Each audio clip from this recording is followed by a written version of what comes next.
नमस्कार. नमस्कार. बिंग वुमनच्या आजच्या भागात मी रोहिणी वांजपे तुम्हा सर्वांचं खूप स्वागत करते. आतापर्यंत आपण इतक्या वेगवेगळ्या व्यक्तींना भेटलोय, खूप वेगवेगळे विषय हाताळलेले आहेत, चर्चा केल्या आहेत. पण आज तुम्ही अशाच एका अनोख्या कलाकाराला भेटणार आहे.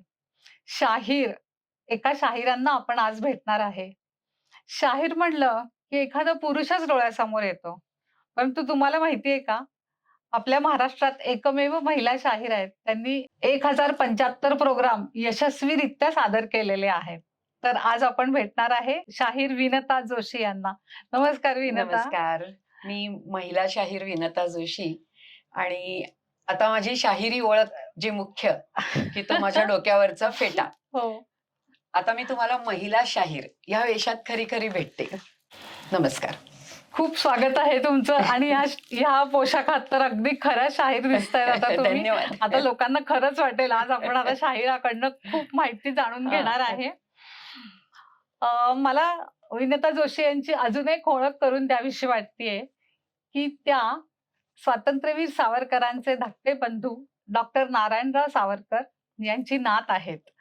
तर अशा या देशप्रेमींचा वारसा सांगणाऱ्या विनता जोशी यांच्याशी आपण आज खूप गप्पा मारणार आहे. त्यांच्याकडून पोवाड्याबद्दलची सगळी माहिती जाणून घेणार आहे. माझा पहिलाच प्रश्न आहे की पोवाड्याचा इतिहास काय आहे?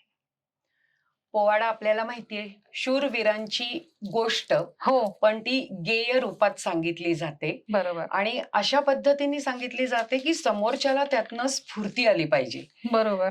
त्या हा पोवाड्याचा जो इतिहास आहे तर पोवाडा आपल्याकडे महाराष्ट्राची पारंपरिक लोककला ही आणि ही चालू झाली अगदी 13व्या शतकापासून. बरोबर. म्हणजे 13व्या शतकात चालू झाली, 17व्या शतकापर्यंत त्याचा टप्प्याटप्प्याने उत्कर्ष होत गेला. शिवाजी महाराजांच्या काळात तर ती अगदी शिगेला पोचली ती कला. आणि पहिला पोवाडा जर का ताई म्हणाल तर तो साधारण 1659 मध्ये अग्निदास नावाच्या एका कवीनी म्हणू आपण, शाहिराने म्हणू, अफजल खान वधावर तो लिहिलेला होता. अच्छा. आणि त्याच्यापासूनच म्हणजे आता पूर्वीच्या काळात असं होतं की काही करमणुकीची साधनं वगैरे नव्हती आणि आत्तासारखं ज्याला आपण म्हणतो की इतकं जलद युग तेव्हा नव्हतं. म्हणजे ज्या लढाया चालायच्या ते महिनोन महिने घरापासनं कुटुंबापासनं आपले सैनिक दूर असायचे. आणि मग तिथे एक वेळ अशी यायचीच ना की माणूस सगळ्या त्या यांनी कंटाळलेला असतो, थकलेला असतो, मनाने थकतो. अशा वेळेला त्यांच्या मनाला उभारी देण्याचं काम, त्यांना स्फूर्ती देण्याचं काम हे शाहीर लोक करायचे. आणि इथून त्या शाहिरी परंपरेची पुढे जोपासना त्या कलेची होत गेली. आणि मग नंतर शाहीर राम जोशी, होनाजी बाळा, नंतर म्हणजे आपले शाहीर गोविंद स्वामी आफळे, अशी शाहिरांची परंपरा आज तागायत चालू आहे.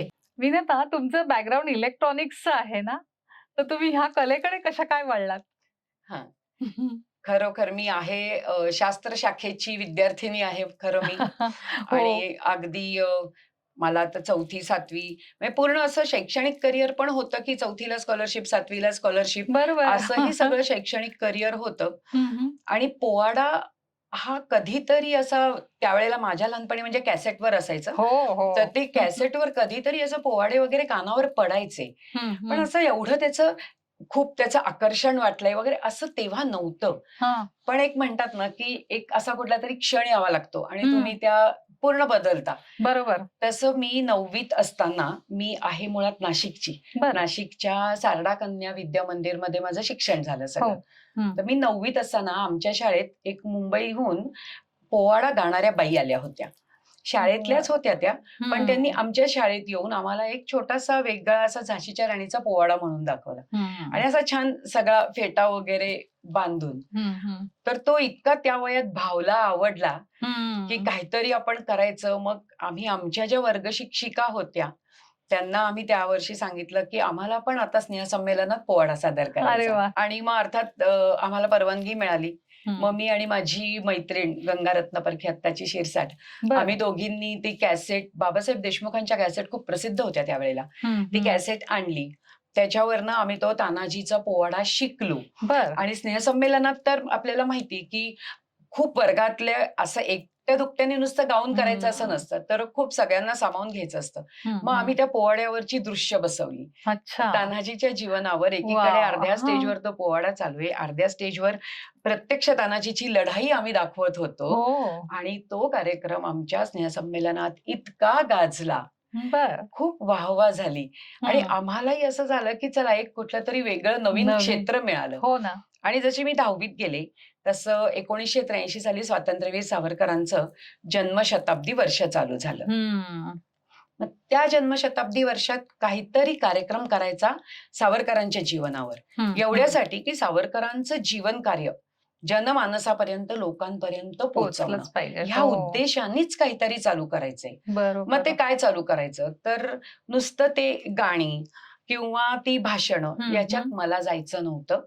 आणि नुकतंच हातात ही एक शाहिरी कला मिळाली कला होती. मिळाली होती. हो ना. मग थोडा वेगळा विचार केला हा आणि हा. शाहीर गोविंद स्वामी अफळ्यांना जाऊन भेटले. वाव. त्यांच्याकडनं त्यांनी स्वतः स्वातंत्र्यवीर सावरकरांवर लिहिलेला पोवाडा घेतला.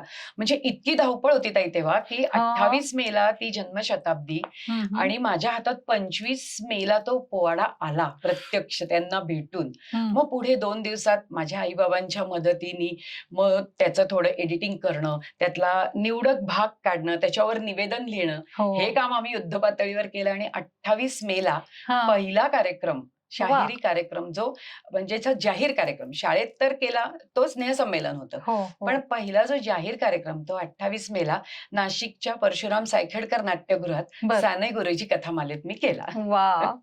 आणि हा पहिला कार्यक्रम झाला आणि तो तुमचा. पहिलाच कार्यक्रम असा यशस्वी झाला, हा. आणि ज्याला आपण माउथ पब्लिसिटी म्हणतो, हम्म. हम्म. तशाप्रमाणे ते आपोआप एकाचं दुसऱ्याला, दुसऱ्याचं चौथ्याला असं कळत गेलं. हम्म. हम्म. मग 10वीचं वर्ष तरी कार्यक्रम केले. हो हो. परत 11वी पासून या कार्यक्रमाला जास्त जोरात सुरुवात झाली. बर. आणि मग पुढे हे वाढतच गेले ते कार्यक्रम. म्हणजे हम्म. मी 11वीत 12वीत असताना संपूर्ण देशभरात विश्व हिंदू परिषदेची हिंदू जनजागरण मोहीम चालली होती. हम्म. हम्म. कारण अरुणाचल प्रदेशमध्ये 40,000 आदिवासींचं धर्मांतर झालं होतं. बर. आणि मग त्या हिंदू जनजागरण मोहीममध्ये काय व्हायचं, की त्यांनी नेत्यांची वेगवेगळ्या भाषण, सगळे आदिवासी भाग, नाशिकच्या आजूबाजूचा हो. जो तो आदिवासी एरिया भाग होता, सगळा. हो. त्या सगळ्या आदिवासी भागांमधनं ही मोहीम राबवली गेली होती. आणि हम्म. मग नुसती भाषणं ठेवली तर असं लक्षात यायला लागलं की हवी तितकी लोक संख्येने येत लोक नाहीयेत. जमत नाहीत. बरोबर. मग त्या कार्यक्रमाचं आकर्षण काय ठेवावं, तर हम्म. आधी पोवाड्याचा कार्यक्रम. वा. मग पोवाड्याच्या कार्यक्रमांनी प्रचंड गर्दी जमा व्हायची, हम्म. सुरेख भाषणं व्हायची, आणि अच्छा. शेवटपर्यंत एखाद्या पोवाड्याने पोवाड्याने. व्हायचा. अरे म्हणजे वा. गर्दी धरून ठेवली जायची. हो. आणि मग तिकडनं ते कार्यक्रम वाढत गेले आणि पुढे तो अव्याहत आतापर्यंत ते चालूच राहिले. चालूच राहिलं. खूपच छान. म्हणजे तुम्ही इलेक्ट्रॉनिक्सची बॅकग्राऊंड असून हो. एकदम वेगळ्याच कलेला तुम्ही आत्मसात केलं. म्हणजे त्याच वेळेला तोही न्याय देत होते मी, हो. की इकडे 12वी झाले, इकडे हो ना, BSc सायन्सला हो, ऍडमिशन. अगदी अगदी. पोवाडा गाताना एका विशिष्ट पट्टीतच गायला लागतो ना, म्हणजे ते कसं तुम्ही आत्मसात केलं होतं, हा, म्हणजे सगळं? पोवाडा गाताना विशिष्ट पट्टी म्हणजे खड्या आवाजात गायला लागतो. हा. म्हणजे त्याच्यात भावना असतातच, पण भावना अगदी कोमल आवाजाच्या नाहीत, तर हम्म. पोवाड्याचा आवाज, हा शाहिराचा आवाज, हा खडा आवाज लागतो, खणखणीत. खणखणीत आवाज लागतो. बरोबर. आणि ते वेगळं काही करायला नाही लागलं मला. हम्म. लहानपणापासून मी वक्तृत्व स्पर्धा आणि नाट्य केलेल्याच स्पर्धांमध्ये होत्या. होतेच, कायमच बरोबर. होते शाळेत हम्म. असल्यापासून. हम्म. पण जशी मी माझा हा पोवाडा गायला लागले ना, हम्म. हम्म. माझी आजी होती तेव्हा, आजी म्हणजे माझ्या आईची आई, हा. म्हणजे डॉक्टर नारायणराव सावरकरांच्या पत्नी. बर. हा. हम्म. हम्म. तर माझी आजी तेव्हा एकदम असं अचानक म्हणून गेली माझा पोवाडा ऐकल्यानंतर, हा. की अगं तू तर अगदी यांची कला आलेली आहे, हो का? तशी तू पोवाडे गातेस. म्हणजे त्याचं असं होतं की स्वातंत्र्यवीर सावरकर मित्र मेळ्यासाठी हम्म. हम्म. पोवाडे लिहायचे. हम्म. तुम्ही पण वाचलं असेल, हो ऐकलं हो असेल. हो, त्यांचे काव्य. तानाजीचा पोवाडा, बाजीप्रभूचा, असे अनेक पोवाडे लिहायचे. हम्म. हम्म.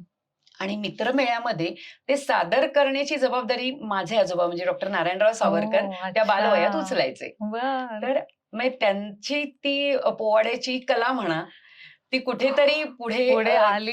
रुचते, ती तशी माझ्यात आली असं म्हणूया हो, आपण. त्यामुळं ती पट्टी आणि ते हा, सगळं म्हणजे तयार झालं अगदी, अगदी. अगदी. पोवाड्यात मध्ये कसं असतं ना, एक गोष्ट असते. आता तुम्ही जसं म्हणलात तानाजी मालुसरे किंवा झाशीची राणी झाशीची राणी. यांच्या सगळ्यांच्या हं. गोष्टी असतात. आणि मग नंतर त्याच्यात गाणं पण असतं. म्हणजे आपण बरोबर एक आहे. गोष्ट सांगत असतो, की गाणं म्हणत असतो. आधी गाणं सुरू होतं, मग मध्ये गोष्ट सांगितली जाते. तर ते त्याच्यामध्ये सगळ्या प्रकारच्या भावना प्रतीत होतात त्या हं. पोवाड्यांमध्ये.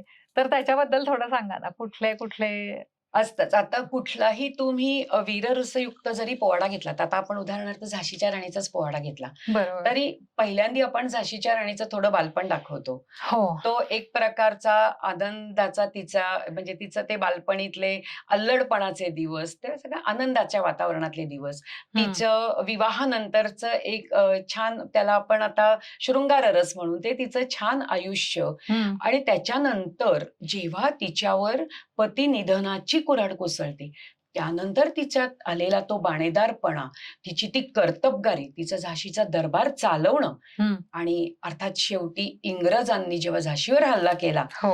त्यावेळेला त्या तडफेने त्यांच्याशी लढणं हा वीररस झाला.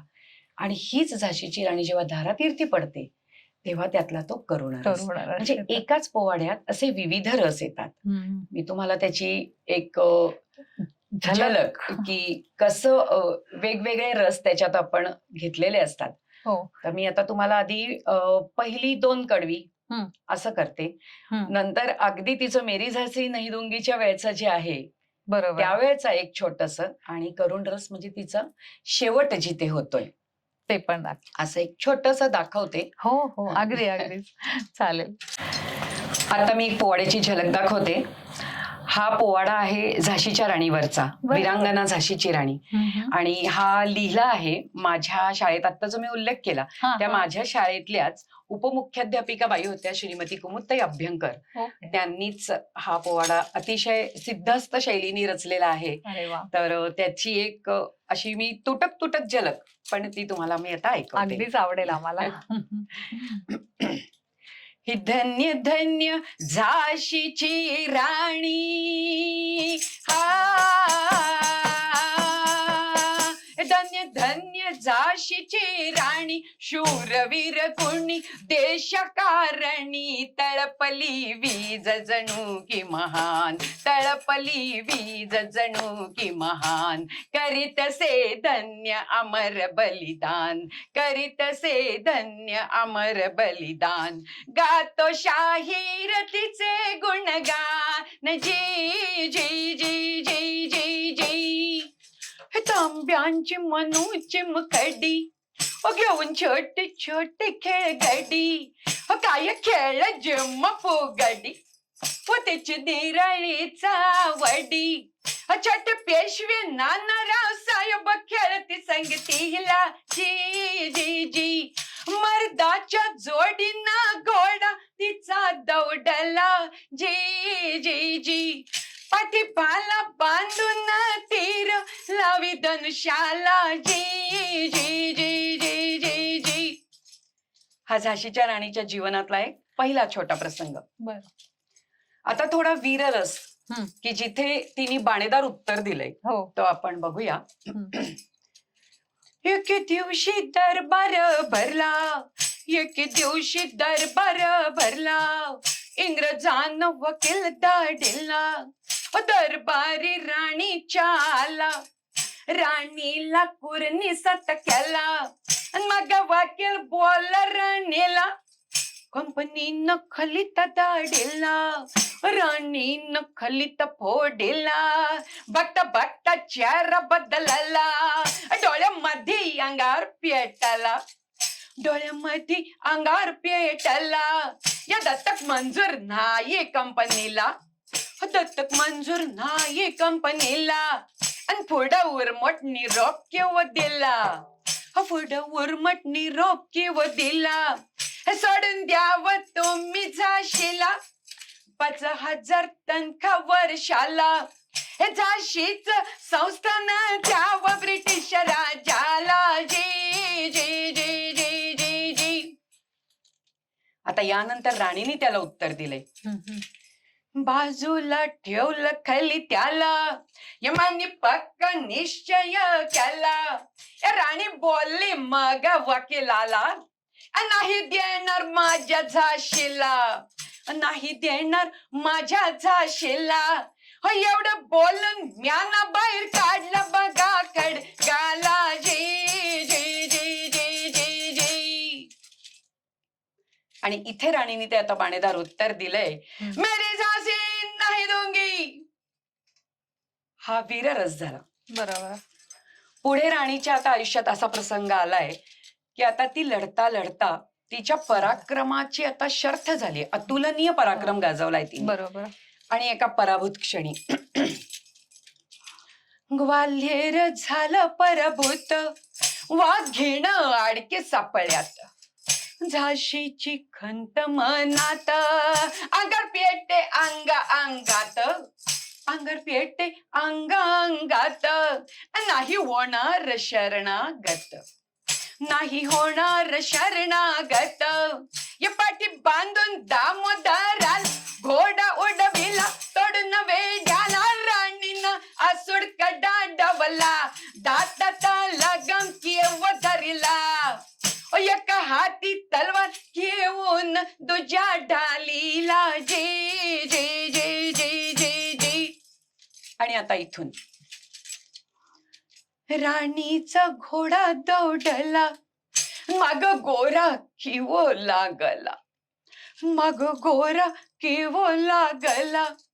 गोळ्यांचा वर्षाव झाला, गोळ्यांचा वर्षाव झाला. छातीमध्ये सुरा लागला, छातीमध्ये सुरा लागला. हत्वेशानं माग वळून राणी लक्ष्मीनं नंग्या तलवारीनं कापून काढलं सोजिराला. परी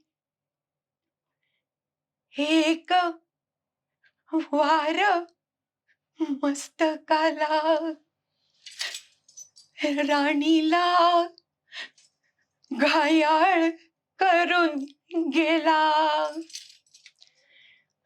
डावा डोळा लोंबू लागला. ठाई ठाई जखमानी देह तिचा फाटला. जी जी जी देह फाटला. जी जी जी जी जी. वा, असा हा अप्रतिम. अगदी अंगावरती अक्षरशः शहारे आले ऐकताना. राणीचं जीवनच तसं आहे. खरंच फार सुंदर गोष्ट आहे आणि ती तुम्ही इतक्या ताकदीनं सांगितली अगदी छोट्याशा भागामध्ये. आता पोवाडा गाण्यासाठी कोणती कोणती स्किल यावं लागतात? म्हणजे हे तर गाणं तर यायलाच बरोबर लागतं, आहे. तुमचं वाचन पण भरपूर लागतं. बरोबर. अजून कुठली स्किल? मुख्य म्हणजे असं असतं की पोवाडा गाताना तुमची भावना म्हणजे तुम्ही त्याच्यात समरसून गेला पाहिजे. हो, म्हणजे त्या पोवाड्यातला प्रत्येक प्रसंग तुम्ही जिवंत करू शकता. बरोबर. कारण पोवाडा हे दृकश्राव्य माध्यम नाहीये, हे नुसतं श्राव्य माध्यम आहे. हो, खरंच. मग त्यावेळेला तुमच्या म्हणण्यात इतकी ताकद पाहिजे की जे ते घडून गेलंय हो, ते नुसतं त्या म्हणण्यातनं तुमच्या डोळ्यासमोर आलं पाहिजे. तो प्रत्येक प्रसंग त्या श्रोत्याला, त्या प्रेक्षकाला असं वाटलं पाहिजे की मी जगतोय तो प्रसंग, मी बघतोय प्रत्यक्ष याच्यात तो प्रसंग. म्हणजे अर्थात त्याच्या मागे तुमचं गाणं, तुमचं त्यातला सूर ताल ते तर येतच, त्याही पेक्षा जास्त येतं तुमचं वक्तृत्व, तुमच्या शब्दांची फेक, तुमचा अभिनय, तुमची आवाजातली चढ उतार. आणि अर्थात जसं सांगितलं की तुम्ही किती समरसून ते गाता. हो, म्हणजे तुमच्या मनातून ते आलं पाहिजे. आता साधं जरी तुम्ही गाणं घेतलं ना तरी गाणं गाऊन मोकळं होणं, हो, तसं नाही. त्या गाण्यात तुम्ही जर का तुमची भावना ते गाणं समजून तुमच्या मनाला भिडून जर का गायलं तर तेच गाणं तुम्हाला फार अगदी सुंदर आवाज नसला तरीही भावतं. हो. आणि तेच गाणं अतिशय सुंदर आवाजात पण भावना शून्य म्हटलं तर तुम्हाला श्रवणीय वाटत नाही. अगदी आता तो प्रत्यक्ष अनुभव घेतला मी. खरंच सांगायचं असेल अगदी तुम्ही आतापर्यंत कुठे कुठे प्रोग्राम एवढे 1075 हो. 1075 म्हणजे खूपच प्रोग्राम झाले. तर कुठे कुठे केले? देशापरदेशात पण तुमचे झालेले झाले आहेत. आहेत. हो. सगळीकडेच म्हणजे आता तुम्हाला मी जसं सांगितलं तसं हं, ते हं. हिंदू जनजागरण मोहीमपासून हो, खूप जोरदार कार्यक्रम चालू झाले एकतर. हो, हो. आणि तेव्हाच म्हणजे माझं 1989 ला लग्न झालं. तोपर्यंत जवळ-जवळ 250-300 कार्यक्रम हं. तेवढ्या 4 वर्षातच झाले झालेले. होते. हं, हं. त्याच्यानंतर थोडंसं मग मी पुण्यात आले. मग मुली लहान, थोडं सगळं सांभाळून ते हो, कार्यक्रम करायचे बरोबर. होते. आणि इथे म्हणजे तिथे माझा ग्रुप होता. मी, माझी मैत्रीण, अजून दोघी जणी साथीला असं हं. होतं. इथे त्यावेळेला मग मी पुण्यात आल्यानंतर आधी एकटीने चालू केलं. बरं. जिथे कुठे बोलवतील तिथे एकटीने एक अर्धा तास, 1 तास हो. जसा मुलींचं आणि संसारातलं सांभाळून मिळेल तसं जायचं. बरोबर आहे. आणि मग तसं असं चालू करत असताना म्हणजे ती हं, झाली. हं. तसंही मी 3-4 वर्ष करत होते. हं, हं. आणि मग 97 साली आपल्या स्वातंत्र्याचा सुवर्ण महोत्सव होता. हो, मग बरोबर. पुण्यात त्यांनी महिला शाहिरांसाठी स्पर्धा ठेवली होती. हां, हां. आणि मग माझ्या ज्या एक परिचित आहेत, शोभाताई ठाकूर, ओके. त्या म्हणजे पु. ल. देशपांडेंच्या म्हणजे सुनीताबाईंच्या सूनबाईच लागतात त्या. अच्छा. हां, आणि हां. माझ्या खूप चांगल्या परिचित, खूप छान मैत्रीण आहेत त्या माझ्या. हं, हं. तर त्यांना माहिती होतं मी एवढे चांगले पोवाडे गाते वगैरे. हं, हं. तर त्यांनी म्हणजे एका प्रकारे खूप छान उत्तेजन दिलं. बरं. मला म्हणाल्या, की "याच्यात आपण भाग घ्यायचा." म्हटलं, "अहो, पण ग्रुप लागतो ग्रुप तिथे. मी तर लागतो आत्ता वगैरे. एकटी करतेय. हं. ग्रुप तू काळजी करू नको. मी आणते एक 4-5 जणी." वाह! म्हणून त्यांनी खरोखर त्यांच्या घरातल्या, त्यांच्या पुतण्या, त्यांची वहिनी हां. 4-5 जणींना तयार केलं. हो. मला त्यांना प्रॅक्टिस द्यायला लावली आणि आम्ही त्या महापालिकेच्या स्पर्धेत भाग घेतला हं. आणि आम्हाला त्याच्यात पारितोषिक मिळालं. वाह! आणि मग तिथून ग्रुपही जमला. हो. मग आता जो मी नाशिकला, की ग्रुप सकट तो कार्यक्रम करत होते. हं, म्हणजे माझ्या हं. कार्यक्रमाचं कसं असायचं, हं, हं. आता माझ्या कार्यक्रमाचं नाव आहे नमन वीरतेला. बरं. म्हणजे नुसतं मग सावरकर नसतं, तर हं. झाशीच्या राणीचा पोवाडा, स्वातंत्र्यवीर सावरकरांवर आत्ता सांगितलं जसं गोविंद स्वामी आपळ्यांनी रचलेला पोवाडा, बरं, बरं, वीर बरं. तानाजीचा पोवाडा आणि सावरकरांची लोकांपर्यंत न पोचलेली गाणी.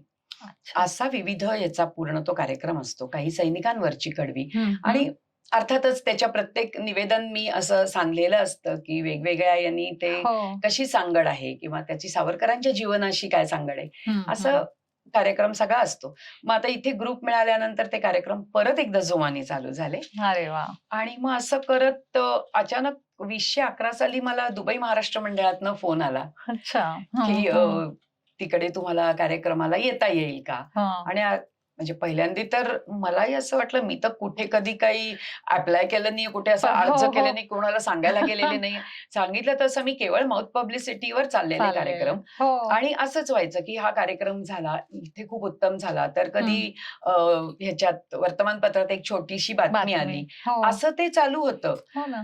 आणि मग अचानक ते दुबईतनं फोन आल्यामुळे म्हणजे तिथे एक नाशिकचा त्यावेळेला दुबई महाराष्ट्र मंडळाचा अध्यक्ष होता आणि हां. त्या नाशिकचे असल्यामुळे त्यांना ते माहिती होतं त्या अध्यक्षांना, की अध्यक्ष. माझे ते कार्यक्रम असतात हो, ते. बरोबर. आणि खूप वर्षांनी त्यांना असं ते Facebookवरनं वगैरे कळलं होतं, की हं, हं. अच्छा यांचे कार्यक्रम चालू आहेत अजून.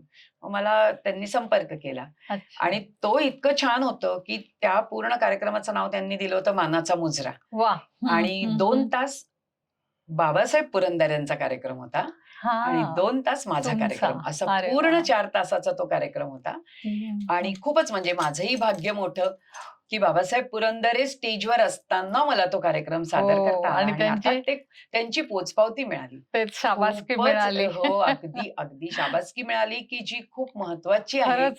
आपल्या आयुष्यात हो. खूप महत्वाची आहे. तर ती खूप छान शाबासकी मला बाबासाहेब पुरंदरेंकडनं मिळाली. हां, हां. आणि तिथून म्हणजे तो परदेशातला पहिला कार्यक्रम. दुबई हं, हं. महाराष्ट्र मंडळ आणि मग अबुधाबी महाराष्ट्र मंडळ. अच्छा 2 ठिकाणी झाले. मग तिथून मग परत म्हणजे कार्यक्रम जे अव्याहत चालू होते, हं, पण हं. हे अजून शिखर गाठलं गेलं, हो. की हा परदेशात कार्यक्रम झाला. कार्यक्रम झाला. त्याच्यानंतर मग मॉरिशसच्या महाराष्ट्र मंडळाकडनं बोलावणं आलं होतं, बरोबर. की त्यांच्याकडे शिवाजी महाराजांच्या अर्धपुतळ्याचं अनावरण होतं हो, हो. आणि तेव्हा मी मॉरिशसमध्ये जाणार पण होते, म्हणजे हो का? घरगुती ट्रिप आहे. हां. पण ते छान साधलं गेलं सगळं, की वाह! त्यांनी सांगितलं, की तुम्ही आम्हाला इथे त्या या. दिवशी शिवाजी महाराजांच्या ह्याच्यासाठी येऊन गा. हं, मग हं. शिवाजी महाराजांवरची आरती जी सावरकरांनी लिहिली आहे, हं, ती हं. आणि तानाजीचा पोवाडा असं सादरीकरण तिथे झालं. तिथे झाले. त्याच्यानंतर 18 साली लंडन महाराष्ट्र मंडळात झालं. अरे वाह! हां, हां. आणि लंडन महाराष्ट्र मंडळाचा तर खूपच छान म्हणजे तो कार्यक्रम होता 15 ऑगस्टला. म्हणजे स्वातंत्र्य दिनी तो कार्यक्रम स्वातंत्र्यदिनी, होता. हो. आणि तिथे जेव्हा म्हणजे कार्यक्रम तर होताच, पूर्ण माझा शाहिरी कार्यक्रम होता. पण तिथे गेल्यानंतर मला कळलं, की आजचं ध्वजारोहण पण माझ्या हस्ते होणार आहे. अरे वाह! आणि तो म्हणजे खूप सोनेरी क्षण होता. अक्षरशः. कारण इकडे तसं मी ध्वजारोहणाला मला शाळांमधनं बोलवत होते आता शाहीर म्हणून आणि हो. काहीतरी मुलांना देशप्रेमाचं त्या दिवशी पाहिजे म्हणून. हां. पण लंडनच्या महाराष्ट्र मंडळातलं एक विशेष होतं, की ज्या लंडनमध्ये स्वातंत्र्यवीर सावरकरांवर म्हणजे ते जेव्हा हो. तिकडे शिकायला शिकायला गेले गेले होते, होते. तर त्यावेळी त्यांच्यावर म्हणजे ते बॅरिस्टर झाले पण राणीशी एकनिष्ठ राहण्याची शपथ घ्यायला नकार दिला आणि त्यांची सगळी राजकीय चळवळ यामुळे त्यांना ब्रिटिशांनी बॅरिस्टरची पदवी देखील नाकारली. हो आणि ना. अर्थात तिथून आपल्याला इतिहास माहितीये, की तिथूनच त्यांना वेगळ्या बोटीतून. म्हणजे देशद्रोहाचा त्यांच्या खटला ब्रिटिशांच्या चालू होता. विरुद्धचा कट हो. या खटल्यात त्यांना पुढे त्यांनी गोवन आणि नंतर त्यांना अंदमानची काळ्या पाण्याची शिक्षा झालेली आहे. हो. तर म्हणजे त्याच लंडनमध्ये की जिथे त्यांना इतके ब्रिटिशांनी आनंदित छळ केला म्हटलं तरी चालेल. हो. तर त्याच लंडनमध्ये त्यांच्याच नातीच्या हस्ते स्वतंत्र भारताचा तिरंगा ध्वज फडकावला गेला 15 ऑगस्टला. हा माझ्या आयुष्यातला सगळ्यात रोमांचकारी क्षण खर होता. अगदी म्हणजे आम्हालाही तो खूप आवडला आता सांगताच. अगदी सार्थक झाल्यासारखं मला वाटलं तेव्हा. आणि असं पण मी विचार करताना माझ्या लक्षात आलं, की सावरकरांचा जन्म भगूरला झाला. हो. मी नाशिकची. भगूरला तर मी अगदी 28 मे 26 फेब्रुवारी माझे कार्यक्रम झालेच त्या काळात. बरोबर. पुढच्या शिक्षणासाठी स्वातंत्र्यवीर सावरकर नाशिकला होते त्यांच्या प्राथमिक शिक्षणासाठी. तिथेही कार्यक्रम होतच होते. नाशिकहून पुढे ते शिकायला आले पुण्याच्या फर्ग्युसन कॉलेजमध्ये. तर इतकं छान की पुण्याच्या फर्ग्युसन महाविद्यालयामध्ये ज्या खोलीमध्ये ते राहायचे, तर त्या खोलीच्या तिथेच मला सादरीकरणाचा योग 28 मेलाच आला होता. एका 28 मेला, आता मला साल नाही एवढं लक्षात, पण एका 28 मेला तोही योग आला, जिथे त्यांचं स्मारक उभारलंय पुण्यात. हो. म्हणजे गरवारे शाळेच्या समोर. हो. तर ती जागा पण का? तर तिथे परदेशी कापडाची होळी केली होती. जी सावरकरांनी विद्यार्थी दशेत परदेशी कापडाची होळी केली, लोकमान्य टिळकांना गुरुस्थानी धरून, तर ती होळी केलेलं ते ठिकाण आहे, की जिथे आज आपलं डेक्कन जिमखान्यावरचं स्वातंत्र्यवीर सावरकर स्मारक उभं आहे. हो. तर त्या स्मारकाच्या उद्घाटन प्रसंगी सुद्धा मला सादर करण्याचा योग आला. हो. म्हणजे आणि तिथून नंतर सावरकर लंडनला गेले शिकायला बॅरिस्टर होण्यासाठी. तसं अचानक मला लंडनला सादरीकरण आणि ध्वजारोहण हे दुहेरी योग मला लंडनमध्ये आले. तर त्यामुळे त्या लंडनच्या म्हणजे तो लंडनचा कार्यक्रम इतका महत्वाचा होता. आणि लंडनहून सावरकरांना आता मी सांगितलं त्याप्रमाणे अटक करून नंतर त्यांना अंदमानची काळ्या पाण्याची शिक्षा झाली. अंदमानात त्यांची रवानगी झाली. तर दरवर्षी म्हणजे 13 सालापासून आता जवळजवळ माझे 6 असे अंदमान दौरे झालेले आहेत. अंदमान दौरे म्हणजे मला कुठल्या ना कुठल्या या ज्या आपल्या प्रवासी कंपन्या असतात त्यांच्याकडनं मला कॉन्टॅक्ट करतात ते, की आमच्या बरोबर तुम्ही येणार का? आणि मग तिथे लोकांना म्हणजे सेल्युलर जेलमध्ये सावरकर ज्या कारागृहात ज्या खोलीत होते त्या खोलीत जाऊन मी त्यांची तिथे त्यांनी लिहिलेली काही पद्य ती सादर करते आणि बाहेर पूर्ण सावरकरांचा हा कार्यक्रम म्हणजे नमन वीरतेला हा कार्यक्रम. तर असे माझे आता 6 दौरे अंदमानचे पण झाले. 7 दौरे झाले माझे अंदमानचे. तर म्हणजे तोही योग खूप छान आणि असा योग आला की 1000वा कार्यक्रम मी अंदमानला सेल्युलर जेलमध्ये सादर केला. त्यामुळे तो 1000व्या कार्यक्रमाचं ते विशेष ठरलं. आणि मग अंदमानमधनं स्वातंत्र्यवीर सावरकरांची जेव्हा सुटका झाली, पण त्यांना रत्नागिरीत पुढे 14 वर्ष स्थानबद्ध करून ठेवलं. तर त्या रत्नागिरीतल्या जिथे त्यांनी ते पतित पावन मंदिर, जे त्यावेळेचं भारतातलं एकमेव मंदिर, पहिलं आणि एकमेव मंदिर होतं की जिथे सर्व जातींना मुक्त प्रवेश होता. कुठलेही जातीचं बंधन नव्हतं, जातीभेद नव्हता. तर तिथे पतित पावन मंदिर मध्ये सुद्धा मला कार्यक्रमाचा योग आला. म्हणजे रत्नागिरी ही झालं आणि नंतर रत्नागिरी नंतर सावरकर त्याच्यानंतर उर्वरित आयुष्य स्वातंत्र्यवीरांचं गेलं ते मुंबईत. मुंबईतही कार्यक्रम ते कुठल्या ना कुठल्या निमित्ताने होतच राहतात. मुंबई पुण्यातला तर प्रश्नच नसतो, होत राहतात. आता जे उडी मारून गेले ते मार्सेलिस फक्त राहिले. होईल लगेचच, आपण तशी आशा करूया. म्हणजे एक हो ना. सावरकर परिक्रमा असं जर हो, का आपण याला हो. नाव दिलं तर ती मार्सेलिस झाल्यावर पूर्ण होईल. पूर्ण होईल. प्रत्येक ठिकाणी जिथं-जिथं अगदी, ते अगदी. गेले तिथं जिथे सगळीकडे सावरकरांचं वास्तव्य, त्यांच्या हातून देशकार्य, त्यांचं क्रांतिकार्य घडलं, त्या हं. प्रत्येक पावनभूमीत माझ्याच हातून हे कार्य झालं, की त्यांच्याच जीवनाचं कार्य आपण लोकांपर्यंत पोहोचवायचं. किती अभिमानास्पद गोष्ट आहे ही खरंच. अभिमानास्पद आहे म्हणजे हां, खरंच जे काही आहे. ठरवलं ना विद्यार्थी दशेपासनं, हो. की सावरकरांच्या शब्दात सांगायचं तर, हं, की घेतले व्रतन हे आम्ही अंधतेने, हं. लब्ध प्रकाश इतिहास निसर्ग माने, जे दिव्य दाहक म्हणून असावयाचे, बुद्ध्याची वाण धरिले करी हे सतीचे. वाह! तसं हे सतीचं वाणच आहे, की अगदी हे कार्यक्रम कुठलंही मानधन मिळो न न न मिळो, मिळो, कुठलीही भौगोलिक परिस्थिती असो, कुठल्याही वाद्याची उपलब्धता असो नसले. किंवा नसो, हो. तरी हे कार्यक्रम तितक्याच जिद्दीने आणि तितक्याच तडफेने सादर करायचे. आणि लोकांना ते खूप आवडतायत. हां, आता 1075 झाले आणि झालेले आहे त्याचा लोकांकडनं अर्थच खूप तो आणि होतं. आहे. भरभरून लोकांकडनं त्याला प्रतिसाद येतो. हो. म्हणजे मला लोकं येऊन भेटतात, वैयक्तिक भेटतात, फोन करून सांगतात. ते हं. होतं. लोकांच्या मनावर आपोआपच सर्व क्रांतिकारकांचं आयुष्य म्हणू आपण, नुसतं सावरकरांचं नाही, अनेक क्रांतिकारक. क्रांतिकारकांचं आयुष्य कायमचं विणलं जातं. बरोबर. तुम्ही स्वतः पोवाडे लिहिता ना? हो, लिहिते. एखादी झलक? हां. आता मी तुम्हाला सांगते, आता जसं मी सांगितलं, की हं, हं. पोवाडा हा शूरवीरांची कथा तर आहेच. हो. ऐतिहासिक काही ज्या महत्त्वाच्या लढाया झाल्या किंवा विजयाच्या ज्या कथा आहेत आपल्या, हं, हं. ते तर नक्कीच आहे. त्याबद्दल वादच नाही.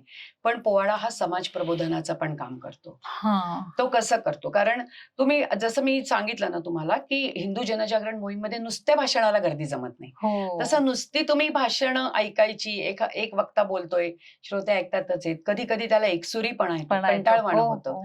मला एका एन-जी-ओनी एक 5-7 वर्षापूर्वी त्यांनी सांगितलं, की आम्हाला बेटी बचाओ, बेटी पढाओ हे अभियान हं. पूर्ण राबवायचंय पुणे शहरात. हं, हं. तर त्याच्यासाठी तुम्ही आम्हाला त्या याचा एक पोवाडा लिहून द्या. हं, हं. लिहिला मी तो पोवाडा. म्हणजे त्याच्यात बरोबर. झाशीच्या राणीचं घातलं, त्याच्यानंतर कल्पना चावलाचं घातलं, आपल्या सुधा मूर्तींचं घातलं आणि अशी 2-3 कडवी अशी वेगळी घातली, की जी स्त्री भ्रूणहत्या करू नका, मुलींना जगवा, मुलींना वाढवा, मुलींना शिकवा, या अर्थाची झाली.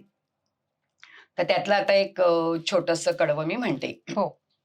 कन्यरूप सरस्वतीचे, हो कन्यरूप सरस्वतीचे, विद्येच्या माहेर घरचे, हो विद्येच्या माहेर घरचे, हो तिच्या शिक्षणाने उजळती घराण्याच्या लक्ष लक्ष ज्योती, घराण्याच्या लक्ष लक्ष ज्योती, मुलगी शिकवूनी करू तिला जाणती जी जी जी, करू जाणती जी जी जी जी जी जी.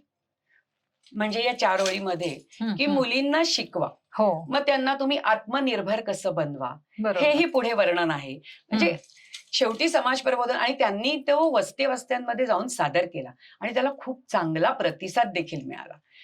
कुठलीही गोष्ट आता सांगितलं तसं, की नुसतं भाषण देऊन होत नाही. नाही, तर नाही. हो. ह्याच्यातून तुम्ही गाण्यातून काही गोष्टी तुमच्या अभिनयातनं जेव्हा सादर करता, तेव्हा त्या जनमानसावर जास्त चांगल्या प्रमाणात परिणाम करून परिणाम जातात. करतो. अगदी, अगदी बरोबर. तसं त्यामुळेच हां, हं. अजून म्हणजे मी सैनिकांसाठी म्हणजे कारगिल जसं पूर्वीच्या तर लढाया आहेत, पण हो. आत्ता जर का आपल्या शाळेतल्या मुलांना सैन्यात भरती होण्यासाठी प्रोत्साहित करायचं असेल, तर हां. आधुनिक युद्ध जे आहे ते कारगिल युद्धावरचा पोवाडा, की जे हो ना. मुलांना बरंच माहिती आहे. तर कारगिल युद्धावरचा पोवाडा मी लिहिलाय. बरं. तर त्यातलं मी छोटंसं सैनिकांसाठी लिहिलेलं हो, सांगते. चालेल ना. नमन से शूरांना, हा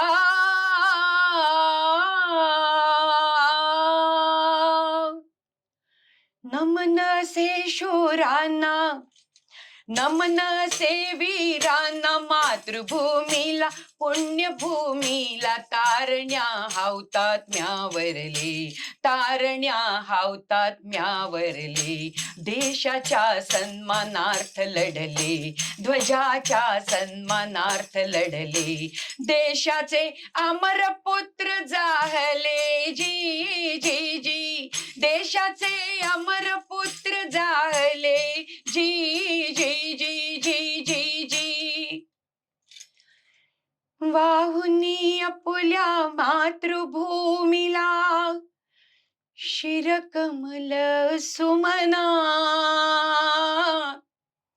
वाहुनी आपुल्या मातृभूमीला शिरकमल सुमना पराक्रमाने अजरामर ते झाले समरांगणा पराक्रमाने अजरामर ते झाले समरांगणा धन्य धन्य वीर ते झाले धन्य धन्य वीर ते झाले शूर ते भले देशाचे हिरे देशार्थ प्राण अर्पिले जन्माचे सार्थक झाले देशार्थ प्राण अर्पिले जन्माचे सार्थक झाले वंदन करूया मातृभूमी अन वीरांच्या चरणी वंदन करूया मातृभूमी अन वीरांच्या चरणी बलिदानाचे स्मरण ठेवूनी बद्ध आम्ही वचनी बलिदानाचे स्मरण ठेवूनी बद्ध आम्ही वचनी बलिदानाचे स्मरण ठेवूनी बद्ध आम्ही वचनी. वा, सुंदर. धन्यवाद.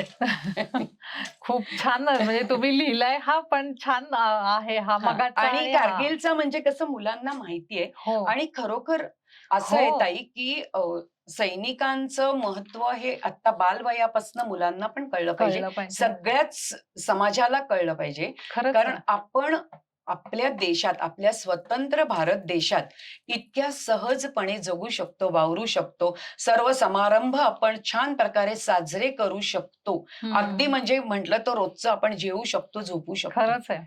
माझा प्रत्येक श्वास हा कोणाच्या जीवावर चालू आहे, तर सीमेवर उभा असलेला तो माझा सैनिक, जो कुठल्याही भौगोलिक परिस्थितीत -50 ते +50 या तापमानात त्यांच्या पाठीवर आपल्याला माहितीये किती वजनदार शस्त्रास्त्रांचं ते गारुड असतं. हो. ते सगळं घेऊन स्वतःच्या कुटुंबाची, घरादाराची, कुठल्याही सणावाराची पर्वा न करता तुमच्या, माझ्यासाठी आणि आपल्या या सगळ्या भारतीय प्रजाजनांसाठी तो तिथे उभा आहे, म्हणून मी जगते. खरंच ही जी कृतज्ञतेची भावना आहे ही प्रत्येकाच्या मनात मनात जागृत असायलाच हवी, खरंच असं माझं मत आहे. आणि हो म्हणून ही कारगिलची लढाई, आणि म्हणजे कुठल्याही कार्यक्रमाच्या सुरुवातीला मी पहिल्यांदी हे सांगते की आपण एक मिनिट आपल्या सैनिकांचं पूर्ण स्मरण करूया, हो. म्हणून ही 2 कडवी म्हणते.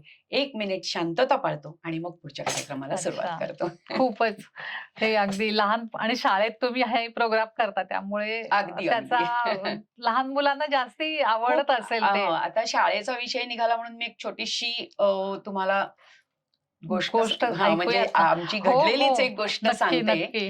की शाळेतल्या मुलांवर किती विविध परिणाम ह्या गोष्टींचे होतात. माझ्याच मुली जेव्हा लहान बालशिक्षण मंदिरला होत्या इकडे हा, भांडारकर रोडच्या, हो हो. त्यावेळेला त्यांच्या स्नेहसंमेलनासाठी पोवाडा बसवून घ्या असं बाई म्हणाल्या होत्या हम्म. त्यांच्या. तर मग त्यावेळेला मी सावरकरांच्या जीवनावरचा पोवाडा बसवला. मुलं लहान होती म्हणून मी एका बाजूला गायले. मुलांच्याकडनं सगळी दृश्य तुम्हाला म्हंटल हा. तसं अगदी बोटीतून उडी, कोलू ओढणारे हो. सावरकर सगळं आम्ही स्टेजवर सादर केलं. ओके. त्याच्यात एक रँडसाहेबाचा जो वध होतो हा, तो प्रसंग होता. चाफेकर बंधूंनी रँडसाहेबाला मारलं. मारला होता. मुलं 5वीत गेली.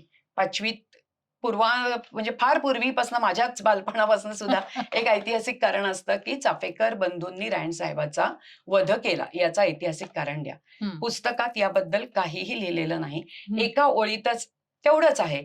तर असं ऐतिहासिक कारण. तर ही कार्यक्रमातली जी मुलं होती ना, हा, हा. त्यांनी जवळजवळ त्याचं अर्ध पान वर्णन केलं. आणि ते वर्णन प्रत्येकाचे शब्द सारखे होते का तर नाही, हो. पण प्रत्येकाने आपल्या आपल्या शब्दात अर्धपान वर्णन केलं की परिस्थिती काय झाली होती आणि का चाफेकर बंधूंनी मारलं रँड साहेबाला, का खून केला त्यांनी रँड साहेबाचा. बाईंनी विचारलं त्यांना की उत्तर छान आहे, एवढं मोठं उत्तर पुस्तकात नाही आणि या 20 मुलांच्या ह्याच्यात अगदी सेम भाषा आहे का तर नाही, पण हीच गोष्ट आली तर कसं काय. तेव्हा मुलांनी सांगितलं आमच्या शाळेत काकूंनी ना ते शिकवलं होतं तर तेव्हा आम्ही या स्टेजवर केलं होतं की रँड साहेब किती अत्याचार करत होता आणि मग चाफेकर बंधूंनी का मारलं हे आम्ही बघितलंय, आम्ही ते सगळं केलं होतं स्टेजवर. म्हणजे मुलांच्या मनावर इतिहास पाठ करून घेऊन उपयोग होत नाही, तर मुलं जे जगली ते त्यांनी उतरवलं. हा एक छोटासा प्रसंग सांगितला, आपला तर मुलांचा विषय झाला. नाही, खूपच महत्वाचं आहे ना हे. जे गोष्टी तुम्ही त्यांना दाखवता त्याच गोष्टी त्यांच्या लक्षात आत्मसात करतात. त्यांची वय आणि त्यांची आता ग्रास्पिंग पॉवर म्हणून अशी असते की ते सगळं आत्मसात करतात. अगदीच. विनता, हे सगळे इतके प्रोग्राम केले तर तुम्हाला पठ्ठे बापूराव पुरस्कार मिळालाय आणि अजून खूप पुरस्कार मिळाले, तर कुठले कुठले तुम्हाला पुरस्कार मिळालेत अजून? पुरस्कार आता मला पुणे महानगरपालिकेचा आधी एक पुरस्कार मिळाला, ज्यावेळेला मी सांगितलं शाहिरी स्पर्धा. त्याच्यानंतर एक सावरकर स्मारकाच्या वेळेला पुणे महानगरपालिकेने मानचिन्ह दिलं होतं. नंतर पठ्ठे बापूराव सह पुरस्कार मला मिळाला. डोंबिवली नागरी सहकारी बँकेचा एक शाहिरी या वेगळ्या क्षेत्रात वावरणारी एक महिला म्हणून महिला दिनाला पुरस्कार मिळाला. असे महिला दिनाला आत्ताही मला एका संस्थेतर्फे पुरस्कार मिळाला, आत्ताच्याही 8 मार्चला. असे बरेच विविध पुरस्कार आणि अनेक कार्यक्रमातनं सुद्धा की महिला शाहीर या वेगळ्या क्षेत्रात तुम्ही वाटचाल करताय असे पुरस्कार मिळाले. त्याचप्रमाणे बऱ्याच वर्तमानपत्रातनं मुलाखती छापून आल्या. दूरदर्शनवर माझा झाशीच्या राणीचा पोवाडा आणि स्वातंत्र्यवीर सावरकरांच्या जीवनावरचा असे दोन्ही पोवाडे त्यावेळेला बालचित्रवाणी कार्यक्रमात प्रसारित झाले होते.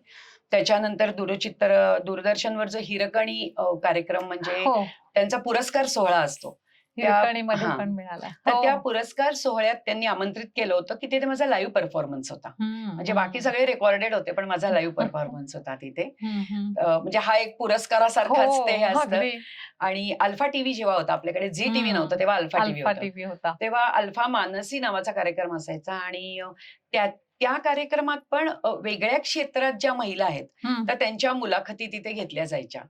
तर त्याच्यातही त्यांनी म्हणजे मुद्दाम म्हणजे काही मुलाखतींचं शेड्यूल आधी ठरलं असताना शाहीर महिला कळल्यानंतर आधी मला तिथे बोलवलं आणि तिथे माझी मुलाखत घेतली. आणि त्याच्यानंतर मला लोकांनी सांगितलं म्हणून मग मी त्यांचा ते टायटल सॉन्ग शीर्षक गीत बघायला सुरुवात केली. त्या शीर्षक गीतात एक लाईव्ह परफॉर्मन्स त्यांनी एक छोटासा असा एक असं जे त्यांचे बरेच हे होते की पॅराशूटमधनं उडी मारणारी मुलगी, एक पोलीस इन्स्पेक्टर, तर त्याच्यात त्यांनी हे पण टाकलं होतं महिला शाहीर. माझा एक लाईव्ह हे टाकला होता त्याच्यात क्लिपिंग. आणि एबीपी माझामध्ये पण शिवजयंतीच्या वेळेला त्यांनी माझी मुलाखत आणि लाईव्ह हे घेतलं. असे बरेच ठिकाणी.